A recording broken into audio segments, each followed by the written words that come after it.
Need to remove an unwanted object from your image? Here's how to do it in BeFunky. First, open your image in BeFunky. In the left toolbar, click on the Remove Object tool. Carefully highlight the object you want to erase using the brush tool. You can adjust the brush size depending on the size of the object. Once the object is selected, BeFunky will automatically replace it with a similar background texture to blend it in. After making the adjustments, click Apply to finalize the changes. If you are removing a large object, zoom in for finer control over the selection area. Have you ever used the object removal tool before?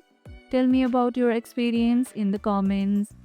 If this video helped, hit the like button, share it, subscribe and leave a comment. Thanks for watching and I'll see you in the next one.